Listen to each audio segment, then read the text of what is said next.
Magandang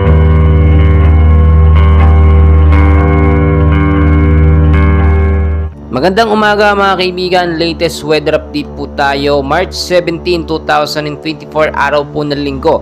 Pero bago po tayo magpatuloy, pa-like and subscribe naman po and pahit na rin po ng notification bell para notify po kayo sa ating mga daily and latest weather update.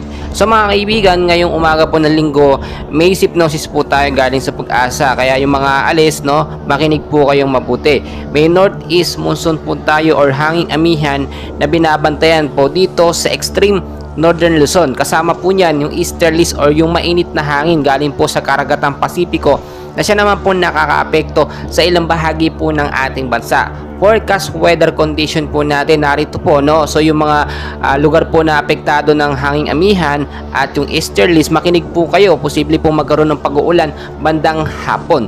So forecast weather condition area po, sa area po ng Aurora at Northern Quezon, maulap po na kalangitan sa hapon ng mararanasan with isolated rain showers at thunderstorm. Pero ngayong umaga po hanggang sa tanghali, asahan po natin na mainit po ang kalangitan, no? Pero pagdating ng hapon, posibleng maging maulap ito at mag-ingat tayo sa posibleng pag-uulan. Sa area naman po ng Batanes, kasama na po ang Babuyan Island, maulap din po na panahon ng mararanasan sa hapon with isolated light rains or mahinang pag-ulan to heavy rainfall pagdating sa gabi. Dulot po yan nito nga pong hanging amihan or northeast monsoon. Maging mapagbantay po tayo dahil kahit medyo mainit sa umaga hanggang sa tanghali, sa hapon po posible po magkaroon ng biglaang malakas sa pag-uulan.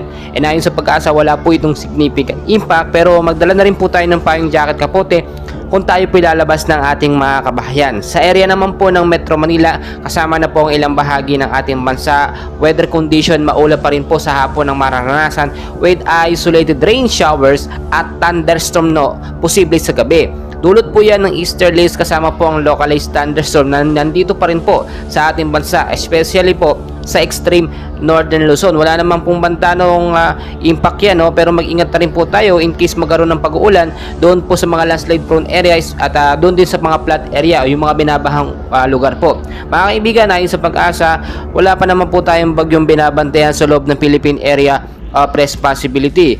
And ayon na nakita natin sa monitor din natin, meron tayong binabantay ng mga kumpol ng kaulapan or mga cloud cluster. Sa labas naman po yan ng pare. As of now, wala po itong direktang epekto. Mga kaibigan, maging handa rin tayo dahil ayon sa Pag-asa, posibleng isang bagyo ang pumasok sa buwan po ng Marso bago po matapos, no? At yun po yung kauna-unahan or posibleng kauna-unahang bagyo na papasok ngayon 2024. Mga kaibigan, patuloy ko po kayong i-update, and please, huwag kalimutan mag-like and subscribe for more weather updates.